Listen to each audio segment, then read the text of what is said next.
Este é o Boletim Casa Virada, notícias sobre medidas socioeducativas a partir de um olhar anarquista e abolicionista penal.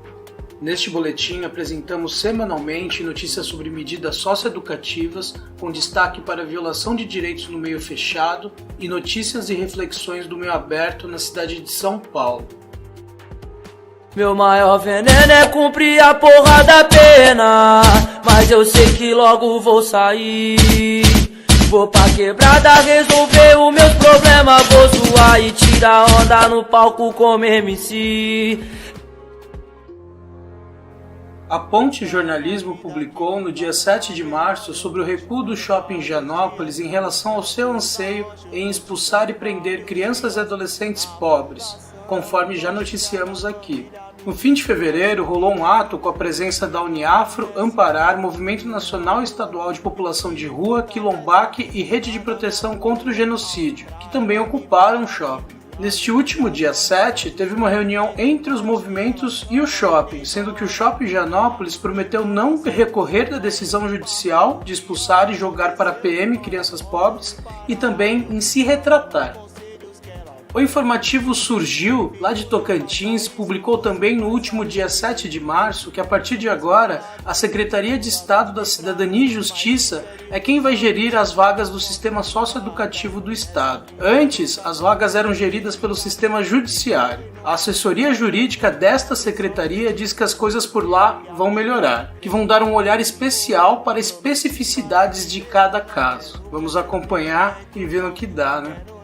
A Folha de São Paulo publicou no dia 8 de março sobre a prisão de 2 crianças em São Luís, no Maranhão, acusadas de cometerem furto. Acontece é que foi flagrado que as 2 crianças estavam com os punhos amarrados, ato proibido pelo Estatuto da Criança e do Adolescente. A polícia militar, que estava conduzindo as crianças, alegou que já as encontraram assim e que as manteve amarradas para agilizar seu transporte, em vista de ameaças de populares. Bom, imagina só quantas crianças já foram amarradas e jogadas em viaturas no Brasil só em 2019 e a gente nem faz ideia. O R7 publicou uma reportagem da Agência Brasil datada de 8 de março de 2019. Diz sobre a utilização de câmeras de reconhecimento facial neste carnaval pela Polícia Militar do Rio de Janeiro. 4 pessoas foram presas, sendo que 1 para cumprir medida socioeducativa no meio fechado. A tecnologia ainda está em testes,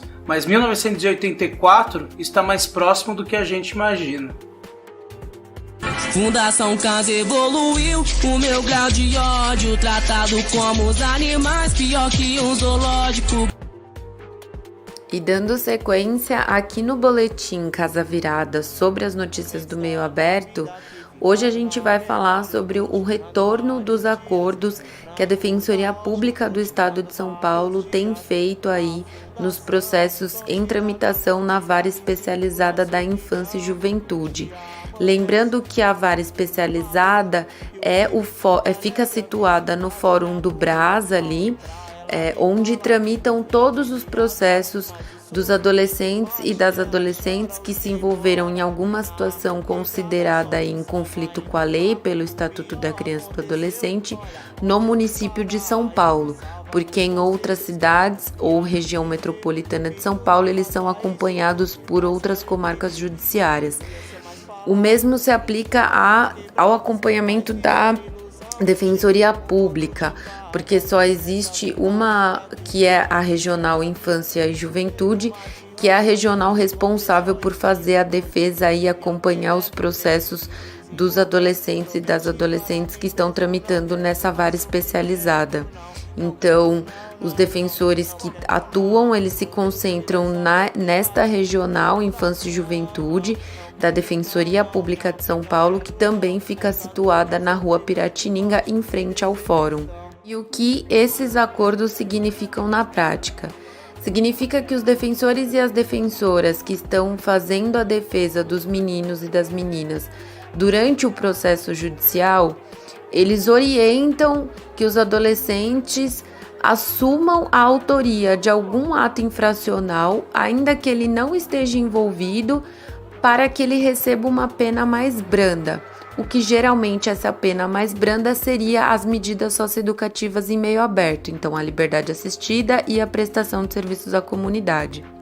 Esses acordos, eles já eram realizados pela Defensoria Pública há um tempo atrás, e aí alguns movimentos sociais, movimentos vinculados aí à infância e juventude, algumas ONGs, entidades, trabalhadores e trabalhadoras das medidas socioeducativas, principalmente das medidas socioeducativas em meio aberto, começaram a questionar o porquê que a Defensoria estava fazendo isso, porquê que os adolescentes e as adolescentes deveriam de assumir um BO, um ato infracional, uma autoria de uma coisa que eles não fizeram, né? A Defensoria alegava que era para que os meninos ou as meninas não fossem para o meio fechado e que, portanto, eles poderiam sim ir para o meio aberto, só que os meninos e as meninas, eles ficavam aí com esse histórico, então, na vara especializada da infância. Então, se porventura acontecesse alguma outra situação, ele já seria considerado, então, como reincidente. A partir, então, dessa mobilização dessas pessoas, movimentos sociais, ONGs, trabalhadores e trabalhadoras,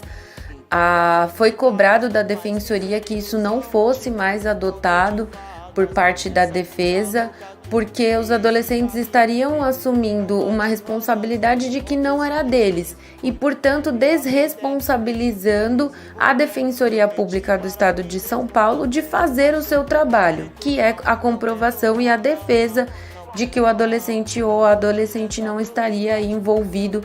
nessa situação. Ou seja, o fato dos adolescentes assumirem este ato infracional também facilitava o trabalho deles, afinal eles não teriam que buscar subsídios aí para fazer uma defesa mais coesa, mais fundamentada, de modo que comprovasse de fato a inocência daquele ou daquela adolescente. A partir então da mobilização e organização desses atores, a Defensoria Pública suspendeu esses acordos e a Regional da Infância e Juventude, situada lá no Brás, não fazia mais esse procedimento durante os processos de apuração que estavam tramitando no Fórum do Brás. Ocorre que nos últimos tempos a gente vem percebendo que essa postura da Defensoria vem retomando, ela vem voltando, então mais uma vez os defensores e as defensoras buscando aí acordos para que os adolescentes e as adolescentes assumam situações que não eram deles, né? Que não foi de autoria deles, para que eles tenham uma pena mais branda, e a Defensoria, por sua vez, fica aí um tanto quanto mais ilesa de fazer o seu trabalho de uma forma melhor, né? É claro que eles buscam fundamentação no sentido de que os adolescentes podem correr o risco de ir para a Fundação Casa, de que o judiciário é retrógrado, de que ele é moralista, de que ele vai penalizar ainda mais os adolescentes e que por mais que eles busquem alternativas de defesa, os juízes não têm considerado, o que de fato também tem uma certa coerência, porque o judiciário tem encrudecido muito mais, ele tem sido muito mais rígido no processo de apuração e também os processos de execução das medidas dos adolescentes e das adolescentes, mas há de se considerar de que a Defensoria vem aí também se desresponsabilizando de um trabalho que é função deles e que eles recebem um salário altíssimo dos cofres públicos aí para passar a bola para frente do seu trabalho e não buscar alternativas, porque o mínimo que a Defensoria Pública poderia fazer é buscar alternativas para de que seja possível outras estratégias aí na defesa dos adolescentes, uma vez que o judiciário tem barrado aí e tem segurado os adolescentes nas medidas, seja meio aberto, seja meio fechado, por muito mais tempo. Sou candidato a estar na Cracolândia com a pele marcada pelo selo de qualidade da Fundação Casa. E este foi o 10º Boletim Casa Virada. Lembrando que aqui noticiamos o que sai na mídia no meio fechado e trazemos a voz de uma trabalhadora do meio aberto. Agora imagina só o que não saiu da mídia no meio fechado e o que a ONG escondeu no meio aberto. Acesse ao Casa Virada pelo desobedienciasonora.milharal.org para download no Mediafire, no YouTube e agora também no Megafono, nos agregadores de podcast.